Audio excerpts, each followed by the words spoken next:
بابا عمر بابا عمر 29/10/2011 مبنى تم قصفه من قبل الدبابات السورية. يا الله ارحمنا يا الله.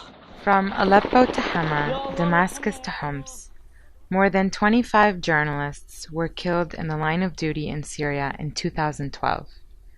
Not since the Iraq War have so many journalists died in a single country in a single year. The deaths came even as the Syrian regime tried to impose a media blackout. Bashar al-Assad's government barred entry to international journalists and exercised an iron grip on local newspaper and TV coverage. Foreign journalists responded by smuggling themselves into the country from across the borders, with Turkey and Lebanon. Citizens responded by picking up cameras, documenting the conflict, and uploading videos online. They did this so the rest of the world could know what was happening in Syria. And they did so at extreme risk. Freelancers made up about 40% of those killed in Syria, an unusually high proportion.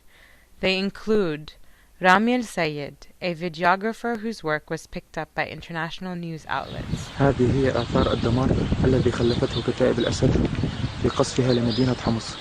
He died during a government bombardment of Homs. His cousin Basil, a fellow videographer, had been killed just months before. Local journalists constituted the large majority of victims.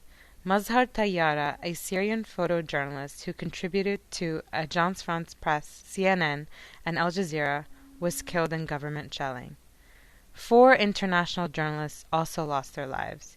French photographer Remy Oshlik and American-born reporter Marie Colvin died when government forces shelled a makeshift media center in Homs. Witnesses believe government forces targeted the center. Most of the deaths in Syria came in combat situations, but at least 3 journalists were hunted down and murdered.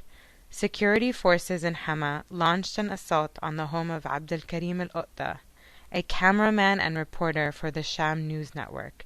They killed al-Uqda and 3 friends, and then burned down the house.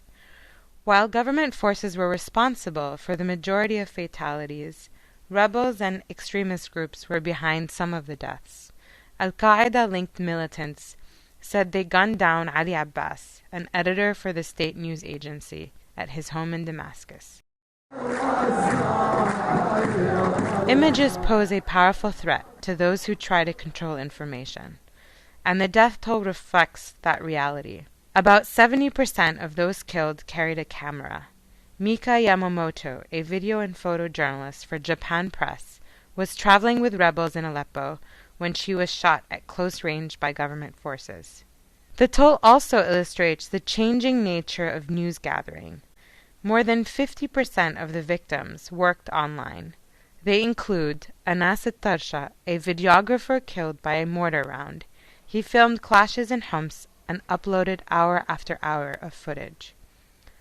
Al-Tarsha was just 17, an inexperienced citizen journalist, but he had common purpose with Marie Colvin, an internationally acclaimed reporter and veteran of several conflicts. They both risked everything to reveal to the world a war that the government wanted to hide.